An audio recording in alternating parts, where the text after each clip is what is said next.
We should just start at the beginning, really. I'm one of five, and my dad was a businessman and Tory self-made man kind of thing, and he was quite ruthless, and he was like Mad Men. And because of that ruthlessness, I remember thinking, I don't want to be like that. So that was the first thing where I thought, I don't want to be like my dad. But I mean, I knew from very early on, like when I was at kindergarten, how I felt about men. I definitely knew that that was more interesting to me than women. So I knew early on, that's the way I felt about it.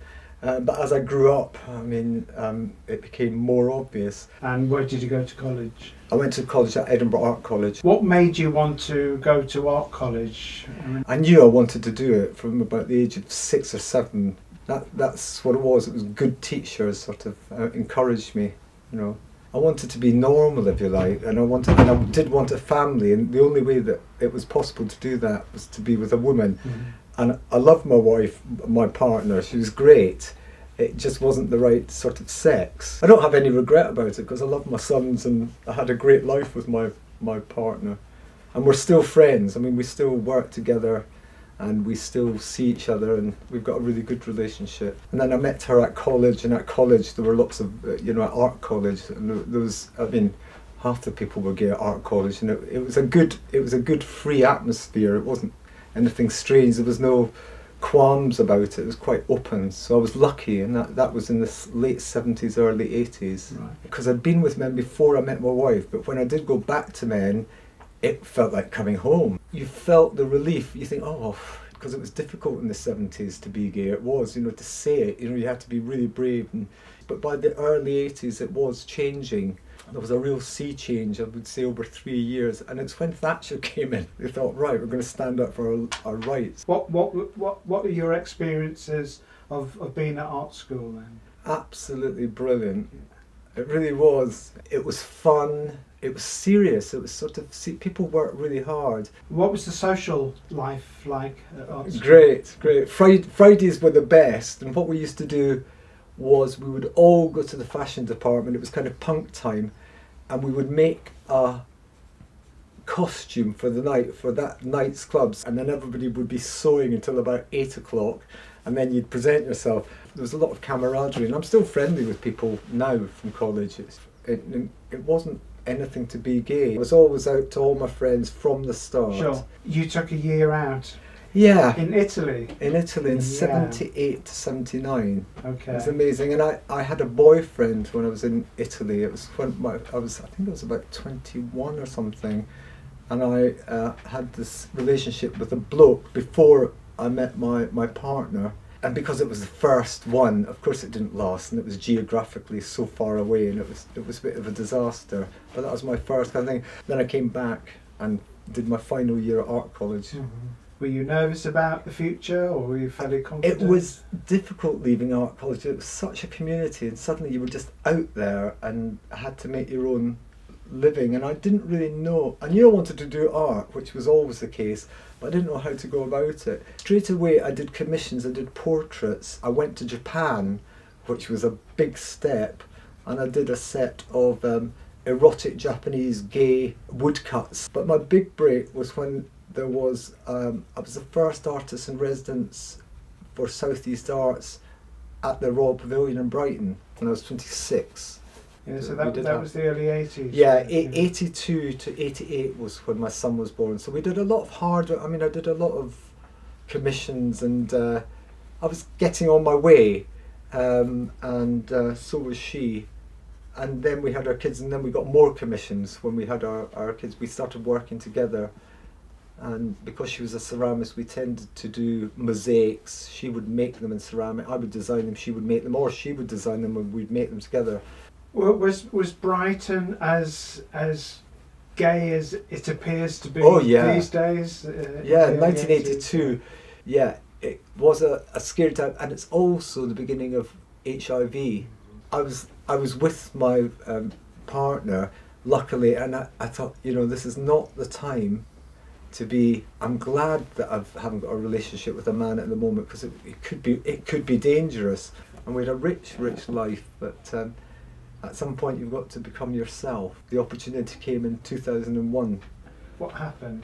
My partner, she needed to be with a man who wanted women. I mean, you know, that's what she needed. Where were you living then? I was living in Lewes. We moved to Lewes, which is about 9 miles from Brighton.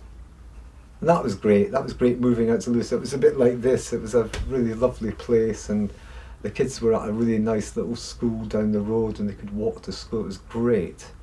And Lewes is a very interesting place intellectually. It's just bright as a button, you know. And then I left Lewes in 2006 and came here.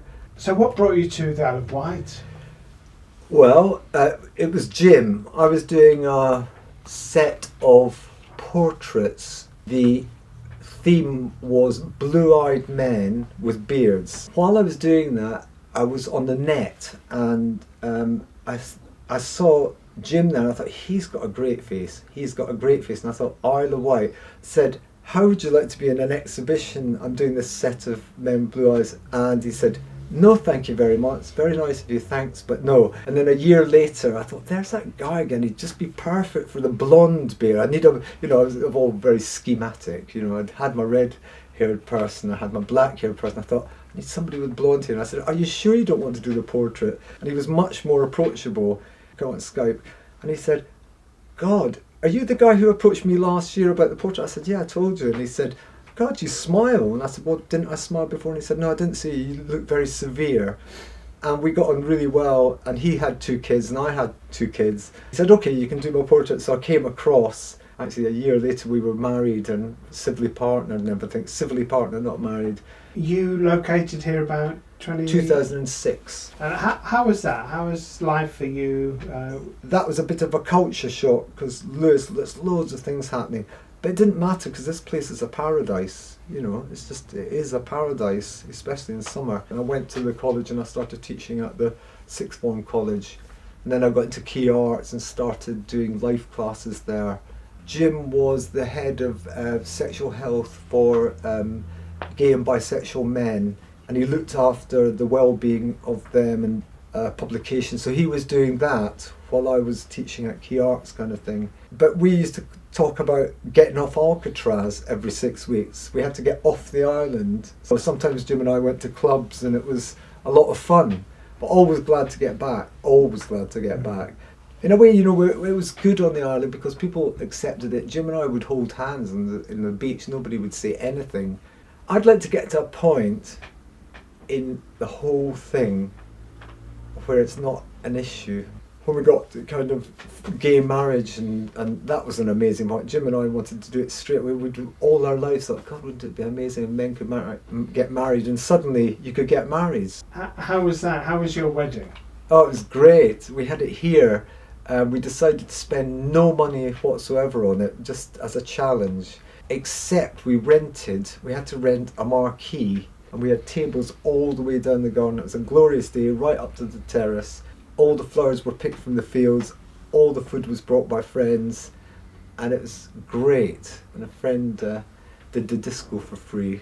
It was great. It's a really nice thing, and there were about about 80 people out there. But people just thought we were cheapskates. That was really nice, and we played music. I'm a musician as well, and Jim was a piano player and he recorded records. Always did music. I had a band with my 2 brothers, and I've always done it, always will do. Yeah.